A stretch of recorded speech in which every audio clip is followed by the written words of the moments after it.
Let's talk about the scariest word in leadership, firing. You're fired. Chief, the planetarium party. Oh, right. You're unfired. I need you. Come here. Now, unless you're the world's first perfect hiring manager, you're going to have to fire people. And in this video, I'm going to show you how to identify and fire that employee that's keeping you up at night and most likely costing your business and gym thousands of dollars. My name is Cale Owen, and I am the CEO of Gym Launch, where we have helped over 6,000 gyms around the world reach more people, change more lives, and build a wildly profitable business. Now, if you have ever struggled with letting someone go, kept someone way too long because you were afraid, or found yourself thinking, I should fire them, but then this video is for you. I am going to share 3 hard truths about firing people that took me years to learn, unfortunately, cost me over $1 million, and almost destroyed one of my businesses. But first, let me tell you a quick story about a trainer that I should have fired much sooner than I did, and I'm curious if it will resonate with you. Back when I had my gym, I was a one-man show, wore all the hats like many gym owners, right? But as time went on, I realized obviously I couldn't keep doing this. I had a little baby girl at home that I wasn't able to see, and everyone tells you to hire to help you to scale, right? So I figured I should probably just do the same thing. So I let my members and friends in the area know that I am looking for a trainer, and I was fortunate enough to get a referral. Now, I didn't put anything on Indeed. I didn't make any posts. That was later on when I found out that I could do all that, but I got really, really lucky, all based on a random meetup with the mother of a trainer in the grocery store. Now, I said I got really lucky. At the end of the day, I didn't. But the fact that I actually got a referral without actually doing anything else, I did get very fortunate. So anyways, fast forward, I meet the guy, and everything in my head told me that I shouldn't hire this person. I don't know if you've ever been there, but you're talking with someone and you're like, I probably shouldn't hire this person, but I'm probably going to. Well, the reason why I didn't want to hire this person is not because he didn't know what he was talking about. In fact, the dude knew a ton about biomechanics, programming, form, all the technical aspects. The big issue was his emotional intelligence and personality. And it's not like he was a dick.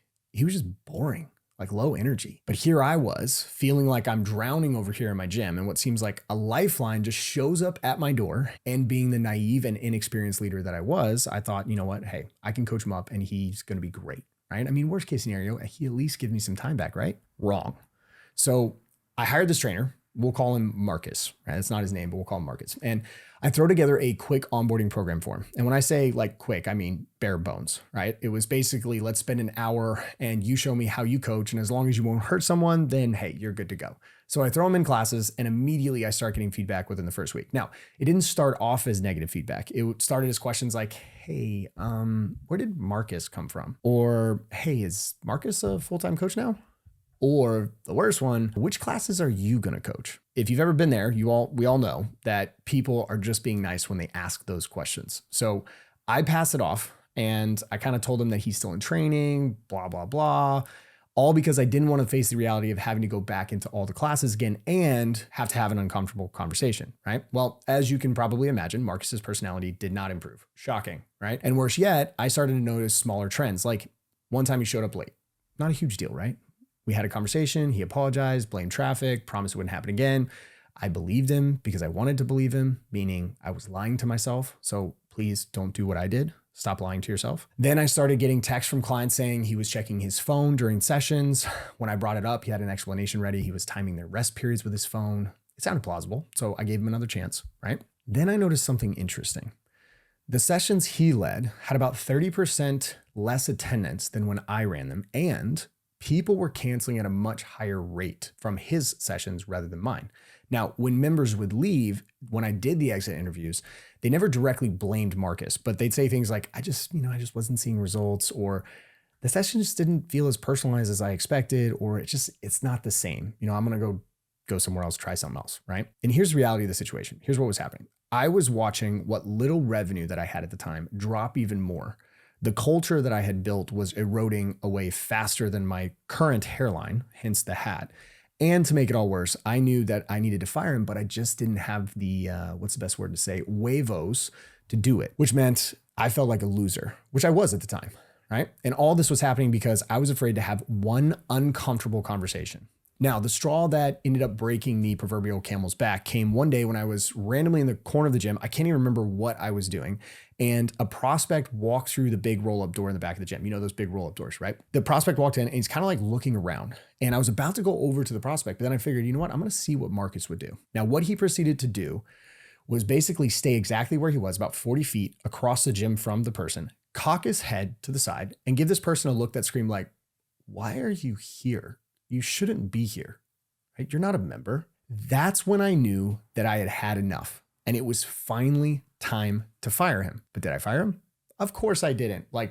No, I didn't act on it right away because that would just be too logical, right? Nope, I chickened out. And instead, 6 months later, I finally built up the courage to let Marcus go. And you know what was crazy? The very next day, 10 of my clients came up to me separately and they basically were just like, thank God you finally did that. We were about to leave. And as soon as I let him go, our retention improved almost overnight, not just a little, like jumped 15% in the next quarter. Revenue, what little I had, actually stayed the same, went up just a little bit. And by this time, I had a little bit more help and our entire team was way more happy and way more productive. See, I had kept someone in the wrong seat on the bus for months when everyone knew that they didn't belong there. And it cost me far more than just his trainer pay.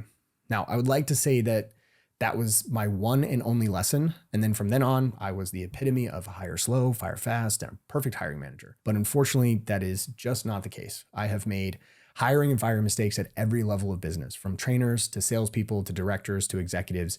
These mistakes have led me to 3 hard truths about firing people that, when ignored, lead to a lot of heartache, loss of trust with your team, and a whole lot of wasted time and money. And I will say probably a bigger impact of that would be your self-respect, right? And the first hard truth about firing people is the longer you wait to make the right decision, the more expensive it gets. When you keep someone who isn't a good fit, you're not just paying their salary or hourly wages. You're paying with your culture, your client experience, your team morale, and ultimately your profit. And the math is brutal here and it compounds daily. Think about it this way. If someone is 80% as effective as they should be in their role, you're not losing 20%. You're losing way more because that same ineffectiveness tells your team in bold text that they can do it too. Because hey, if Marcus can act like that and be subpar, mediocre, so can I. Because you know what? The boss isn't going to do anything about it, right? And that's just the internal side of it. The damage to your client's experience will just build and build and build until it boils over. And then you're wondering, how in the world did I get here? And then you can just basically be like me and look yourself in the mirror and tell yourself, it's all my fault. I got us here, right? Because if I had held to my standards and let this person go when I knew I needed to, we wouldn't be in this situation. The second hard truth is when you know it's time to let someone go, they probably know it too. Most people who are failing in their roles aren't happy about it. They feel the stress, they know they're not delivering, and they're often just as uncomfortable as you are. By keeping them in this role that they're not suited for, you're actually preventing them from finding something that might be a better fit for their skills and interests. I'll never forget this. Alex Ramosi once told me, I have never fired someone and not found someone better to replace them. Now, at the time, I thought that was pretty harsh. Now, I understand it's actually compassionate, both to your business and often to the person you need to let go. Think about the moments when you knew you needed to fire someone, but you hesitated. Right? If you're being totally honest with yourself, what was really stopping you? I know for me, it usually came down to fear of confrontation, fear of being disliked, fear of the unknown. But here's the third truth. The best leaders, they make decisions based on what the business needs, not what makes them comfortable at the moment, right? When I look at the times when I waited too long to fire someone, I realized I wasn't actually being kind. I was actually being a coward. And I was prioritizing my comfort and my emotional stability over the health of my business and the success of my entire team. And even more importantly, my client's experience. So then the question becomes, how do you know when it's time to let someone go? Well, here are 3 signals that I have learned to pay attention to let you know when is a good time and when is the right time to make that move and actually fire someone. Because no one really wants to fire anyone. But here are the 3 things that you need to look for. First, patterns over incidents. Everyone makes mistakes, but patterns don't lie. Is this person consistently missing expectations? Have you had the same conversation multiple times? If you've clearly communicated what success looks like, given feedback, provided support, and the patterns haven't changed, that's a sign. The second one is the energy test, or think of it as like the sleep test. Does thinking about this person drain your energy? Do you find yourself spending a ton of time managing them compared to others in a similar role? Are your other team members having to compensate for their weaknesses? Are you going to bed thinking about this person, dreading having to wake up and go another day basically dealing with them? See, the energy or the sleep test, it never lies. Third, the last test is the resignation test. If this person told you tomorrow that they were leaving after the initial inconvenience of the transition, would you feel relieved? Would you secretly think like, now I can find someone who can really crush this role? Or, oh, thank God, I don't have to deal with this person anymore. If so, you already have your answer. Those are the three things. Now let's talk about how to actually fire someone the right way. Firing someone with compassion and professionalism isn't just the right thing to do, it also protects your business. Here's the thing, always keep it short, direct, and dignified. This isn't a time for debate, negotiation, or extensive feedback. You've already made the decision. A simple script might be, I've decided to make a change in this position. Today will be your last day. I appreciate everything that you've contributed to, and I'm happy to serve as a reference for positions that might be a better fit. That's it. If they go on and on and on, just be like, the decision is final. The decision has been made. And it's really important when you do that, never fire someone when you're emotional. Make the decision when you're calm and rational and execute it the same way. This isn't about punishment. It's a business decision. And finally, protect your team culture by how you handle that transition. Don't trash talk the person who's leaving. Don't share unnecessary details with the team, and move quickly to reassure everyone about the path forward. In my gym, and now the 3 companies that I run, I have learned that firing faster actually creates more stability, not less. Teams respect leaders who maintain high standards and make the tough decisions. And they lose a lot of respect for those who tolerate mediocrity, especially the A players. Now, one last thing. I found that the decision to fire someone is almost always made way before the actual firing happens. Think about, like, if you've ever been in a relationship and you know that you're dating someone and it's just not going right, and you know that it's not going to go well, and you've already made that decision, but you wait 3 months to do it. Very similar thing. Most business owners know within the first 90 days if someone is going to work out long-term. Trust your instincts on this. If you're thinking, maybe I should let this person go, you probably should have done it already. And as a very, very wise man once told me, you are only a few hard conversations away from the business that you want. Some of those conversations are with yourself about the standards that you are willing to accept, and some are with team members who aren't meeting those standards. Now, if you have found this helpful and want to connect with other gym owners who are facing these same challenges, I want to invite you to join our free school group. It's a community of gym owners who are committed to running better businesses while staying true to why they got into the fitness in the first place, changing lives. Right? That is the whole point. Here at Gym Launch, our mission is to help gym owners reach more people, change more lives, and build a wildly profitable business. And in this group, we talk about these real business challenges, the ones that keep you up at night. No BS, no fluff, just practical strategies from people who have been there. So if you want access, just click the link in the description to join us. Also, if you got value from this video, hit that like button, subscribe if you want more content like this, and drop a comment letting me know what other business topics you'd like me to cover. I read every single comment and I use them to plan future videos. And remember, gym owners rule.